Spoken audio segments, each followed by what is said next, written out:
What does the person get if they aren't denied? I mean, if the claim is successful, because I think that another misconception, or a view that I imagine is a misconception, is that if somebody's on disability, they're just living the good life. They're just on cruises. Yeah, you want to get me fired up? You can tell me that one, because first off, the average SSDI award is $1,100 a month.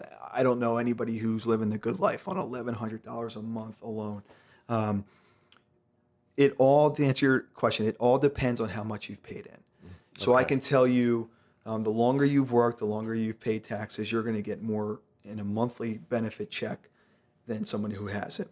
The easiest way to do this, to find out what it is go online to www. This is not an infomercial, by the way, but ssa.gov, and it's you can access your Social Security earnings statement. They used to. You probably remember. I remember, because I would get them. We would get them in the mail. The earnings statements once a year in the mail, and it would tell you how much you would receive if you're disabled. It would tell you how much you would receive at retirement at 62, at 66. Well, they realized that mailing all these forms were costing the government millions, if not hundreds of millions of dollars. So they stopped, and now everything's accessible online. Okay, so that's the website for Social Security. That's the website for Social Security. That if you're curious, if you're listening and you're curious about what you would be entitled to, that's the easiest way to find out. Now, if you've never worked, or if you're a child under the age of 18, SSI has a maximum, a federal benefit max, which it probably just changed a few days ago, but it was $740 a month. So the max on SSI you can receive is $740 a month. If you're married, it's a little higher. But again, you're not living easy. I know the narrative. I've heard it, but it's not easy street at all. And in fact, you have an incentive, in my opinion, on any of these programs to try to get back to work, just to make money. Well, what is the idea? Because that isn't a lot of money. Good luck even finding a place you can rent. Correct. For that, or put food on the table. But what is the idea behind the rates being set at that level? It's obvious. It's not meant to replace income. No.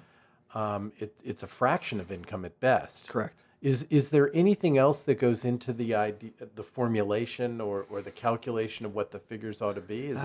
Is it tied to the poverty rate, or just above the poverty rate? The SSI amount is. But as for the formula for how they would calculate how much you were to receive if you were paying into the system, I'm not quite sure how they figure that out. I can tell you that they're always assuming, and it's a bad assumption, that you have another source of income, such as short-term disability or your own private long-term disability policy, whereas that's not the case at all. For most people. For most of our clients. For executives, they probably... Exactly right. If you're an executive white-collar level, you may have a private disability policy that you paid for, that your employer gives you. But if you're, like you said, if you're a carpenter or welder or somebody like that, you probably don't. Right, you don't. Interesting point about long-term disability policies, if you are an executive or anybody who has a long-term disability policy, the long-term disability policy forces you to apply for Social Security because it ends up subsidizing the long-term disability.